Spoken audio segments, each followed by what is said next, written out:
नमस्कार, मैं हूँ राजेश श्रीवास्तव। जैसा कि आप जानते हैं कि इन दिनों देश में एक अलग तरह का माहौल खड़ा हो गया है। माहौल की बात करें तो इन दिनों देश में सिर्फ एक ही चीज़ की चर्चा हो रही है। आप किसी भी तरफ देख लें, चर्चा में सिर्फ एक ही चीज़ मिलती है, धर्म। धर्म की बातें देश में इन दिनों मुखर मुद्दा हो गई है। चाहे हनुमान चालीसा का पाठ हो, चाहे आपको कुतुब मीनार की बात हो। अब ये भी कहा जाने लगा है कि कुतुब मीनार नहीं है, ये विश्व का स्तंभ है, प्राचीन विश्व स्तंभ है जिसे कुतुब मीनार रूप दे दिया गया है। इसके अलावा तेजो महालय की बात होती है, इसके अलावा ज्ञानवापी मस्जिद की बात हो रही है, और काशी, मथुरा, अयोध्या, इन सब मुद्दों को लेकर के इन दिनों देश में एक अजब सा माहौल खड़ा किया जा रहा है। मैं ये नहीं कहता कि ये धर्म किसी आस्था का विषय है, धर्म को धर्म की तरह ही लेना चाहिए, लेकिन धर्म की आड़ में ज़रूरी मुद्दे जो होते हैं, उनको लेकर के जिस तरह का एक अलग तरह का माहौल तैयार किया जा रहा है, जहाँ ज़रूरी और जनहित के मुद्दों को गौण कर दिया गया है, वो लगता है कि अब इस तरह का माहौल जानबूझ करके क्रिएट किया जा रहा है, खड़ा करने की कोशिश की जा रही है ताकि लोग इसी में उलझे रहें और दूसरी चीज़ों की तरफ ध्यान ना जाए। चाहे आप देख लीजिए, जो मुद्दे मैंने आपको बताए, ज्ञानव्यापी मस्जिद में इन दिनों 5 महिला याचिकाकर्ताओं को बाद लेकर के जिस तरह के सुर्खियाँ बन रही हैं, उसको लेकर के बातचीत हो रही है। और दूसरी तरफ आपने देखा होगा कि जो बातचीत हो रही है, वो दूसरी बात ये है कि जो है, जब एक माहौल खड़ा किया गया है कि तेजो महालय नहीं, ताजमहल नहीं, वो तेजो महल है, अब उसको लेकर के बात हो रही, कुतुब मीनार को लेकर के बात शुरू कर दी गई है। काशी को लेकर के बात शुरू हो गई है, मथुरा को लेकर के बातचीत चल रही है। ये सब मुद्दे जानबूझ करके बड़े बना दिए हैं ताकि इन मुद्दों की चर्चा हो और बाकी किसी चीज़ की चर्चा ना हो। तो मैं जो बात कर रहा हूँ, अब देश में बेरोज़गारी की बात नहीं हो रही है, देश में महँगाई की बात नहीं हो रही है, देश की गिरती अर्थव्यवस्था की बात नहीं हो रही है। देश में इन दिनों रुपए की कीमत डॉलर के मुकाबले ₹77 आ गई है। आप समझ सकते हैं रुपए की ये कीमत कितनी नीचे आ गई है। पेट्रोल, डीज़ल की महँगाई आपसे छुपा नहीं है। रसोई गैस 1000 का आंकड़ा पार कर चुकी है, जो ज़रूरत है। थाली से सब्ज़ी और फल गायब हो गए हैं। दूध और दही और घी तो जैसे मानो ये एक सपने की बात हो गई है। इन दिनों महँगाई ने पिछले 7 महीने में चरम का आंकड़ा छू लिया है, और आपको बताऊँ, बेरोज़गारी दर देश में घट करके 7.8% हो गई है। अगर आप बात करें विदेशी मुद्रा भंडार की, तो विदेशी मुद्रा भंडार में पिछले 7 महीने के अंदर 45 बिलियन अमेरिकी डॉलर की कमी आई है। ये वो आंकड़ा है जो 692 से घट करके 642 से घट करके 592 आ गया। यानी 45% की कमी यहाँ पर, 45 अमेरिकन डॉलर की कमी विदेशी मुद्रा भंडार में आई है। जब विदेशी मुद्रा भंडार में कमी आती है तो तमाम तरह की चीज़ों में परिवर्तन होता है। जो लोग विदेश जाते हैं पढ़ने के लिए, उनकी शिक्षा में दिक्कत होती है। इस तरह की तमाम सारी दिक्कतें अब देश की आम जनता झेल रही है, और जब जनता किसी चीज़ की समस्याओं को झेलती है और समझती है, तो सरकारों की ओर मुँह ताकती है कि सरकार जो है कोई चीज़ देखेगी, सरकार समझेगी और उन चीज़ों को हल करेगी। लेकिन आपको बता दें कि इन दिनों देश में इन सब मुद्दों की आड़ में धर्म के मुद्दे को लेकर के इन सब मुद्दों को पीछे कर दिया गया है। देश में अभी कल सरकार ने एक बड़ा फैसला लिया है कि गेहूं का निर्यात नहीं किया जाएगा। गेहूं का निर्यात नहीं होगा तो आप समझ सकते हैं गेहूं की आप एक और फैसला सरकार ने किया है। जो सरकारें लोगों को मुफ्त राशन दे रही थी, उसमें गेहूं की कटौती चुपचाप कर ली गई है। अब वो गेहूं नहीं वितरित किया जाएगा, उसकी जगह पर चावल खरीदारी शुरू कर दी जाएगी। यानी कि गेहूं के बजाय अब चावल लोगों को दिया जाएगा, क्योंकि गेहूं की कमी देश में आ गई है। अब आप समझ सकते हैं कृषि प्रधान देश है और वहाँ गेहूं की कमी है, इसीलिए गेहूं निर्यात ना करने का फैसला सरकार ने किया है। इन जो मैं बात बता रहा हूँ, ये सब चीज़ों को लेकर के जो देश का युवा है, जो देश का महिलाएं हैं, जो देश की नारी शक्ति है, वो सब इन सबको लेकर के बेहद सशंकित है।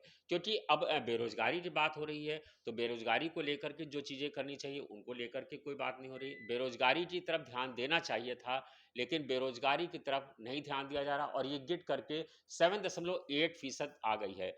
जब नौकरियों की बात होती है तो प्रदेश की सरकार बढ़ चढ़ के दावा करती है कि हमने इतने लाख लोगों को नौकरी दे दी, लेकिन जब आप हकीकत के पायदान पर उसको लाएंगे तो देखेंगे कि ये जो नौकरी का दावा किया जा रहा है ये सिर्फ दिखावा है। पिछले दिनों सरकार ने एक यहाँ पर रोजगार सेवा कैंप लगाया और प्रदेश के सभी जिला मुख्यालयों पर कैंप लगाए गए।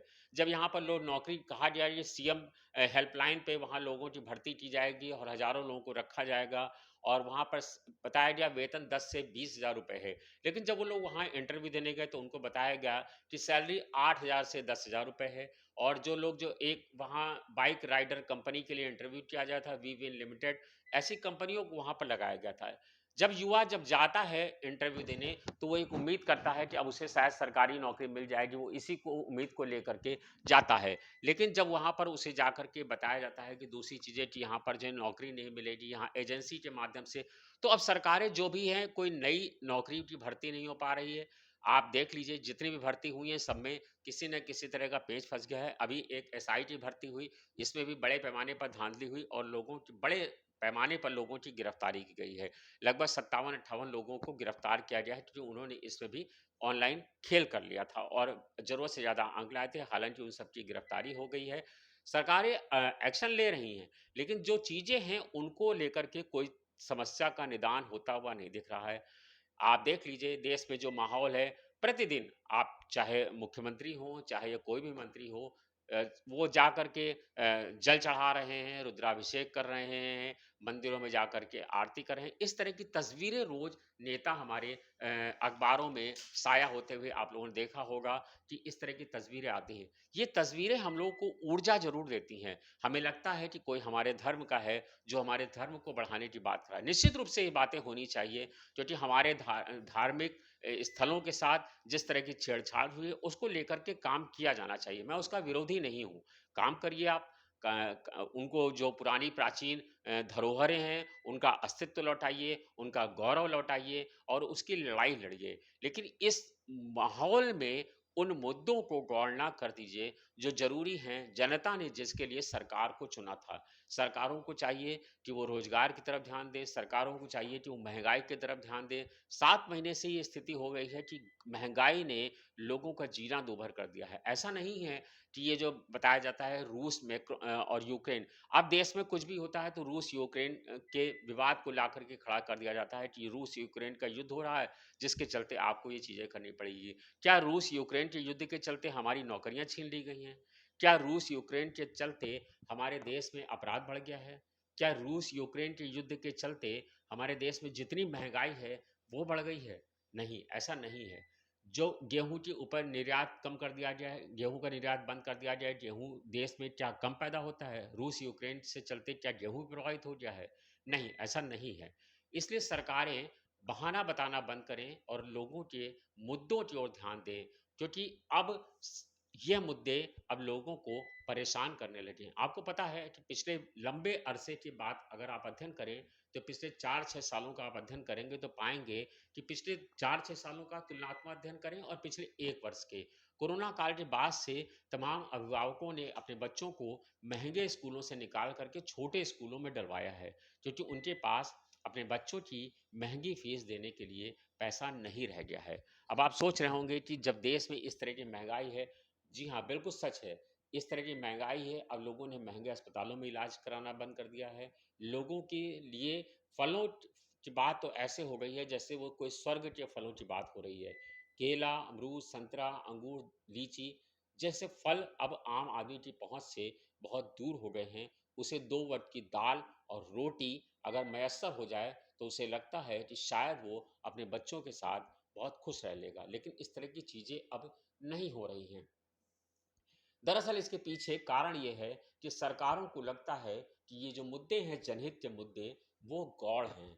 उनको इससे वोट नहीं मिलता है, इससे उनको ताकत नहीं मिलती है। सरकार ये नहीं चाहती है, सरकार को लगता है कि जो है जब हम किसी को नौकरी देंगे कि युवाओं की बात करेंगे तो उससे हमें वोट नहीं मिलेगा। सरकार जानती है कि उसे हनुमान चालीसा से वोट मिलता है, उसे ज्ञानवापी से वोट मिलता है, इसे अयोध्या, मथुरा, काशी से वोट मिलता है, उसे पगड़ी से वोट मिलता है, उसे नमाज से वोट मिलता है, उसे हनुमान चालीसा से वोट मिलता है। ये सब वो मुद्दे हैं, उसे कुतुब मीनार का मुद्दा उठाने से वोट मिलता है, लेकिन इन सब मुद्दों से उसे वोट नहीं मिलता है। जब सरकारें सिर्फ वोट के लिए काम करेंगी तो निश्चित रूप से देश की तस्वीर अभी इससे भी ज़्यादा भयावह होगी, क्योंकि देश की अर्थव्यवस्था लगातार पीछे जा रही है, उसको उठाने के लिए कोई काम नहीं हो रहा है। मैं कहता हूँ कि जब मुख्यमंत्री या प्रधानमंत्री गंगा में डुबकी लगाते हुए दिखते हैं, लोगों से बात करते देखते हैं, रुद्राभिषेक करते देख सकते हैं, तो वो क्यों नहीं युवाओं से चर्चा करते हुए देखते हैं, क्यों नहीं युवाओं की बात करते हुए देखते हैं, युवाओं को बुलाएं और बैठाएं और उनसे पूछें कि उसकी समस्या क्या है। क्या वो तस्वीर ज़्यादा प्रभावित नहीं होगी? क्या वो तस्वीर ज़्यादा लोगों के मन मस्तिष्क पर प्रभाव नहीं डालेगी? बिल्कुल डालेगी। लेकिन सरकारों को लगता है कि उसके पीछे उन्हें ज़्यादा एक्सरसाइज करनी पड़ेगी, और ये जो धर्म का मुद्दा है, क्योंकि धर्म के मुद्दे के चलते उन्हें कुछ करना नहीं होता है, सिर्फ दिखावा करना होता है कि हम आपके लिए खड़े हैं। और निश्चित रूप से जब मैं खुद हिंदू हूँ और जब हम मंदिर जाते हैं तो हमें ऊर्जा मिलती है, हमें ताकत मिलती है, हमें आत्म साक्षात्कार करने का बल मिलता है, हमें शांति मिलती है, हमें अपने देवताओं से, अपने लोगों की पूजा करने से हमें फल मिलता है। लेकिन इसका मतलब ये नहीं कि जब हम पूजा करते हैं, मंदिरों में जाते हैं, तो क्या हमें और सब मुद्दों से मुंह मोड़ लेना चाहिए? सरकारों को इस ओर ध्यान देना होगा। आपको मेरी बातों से आप कितना सहमत हैं? आप अपने कमेंट्स यूट्यूब पे ज़रूर दें। धन्यवाद, शुक्रिया।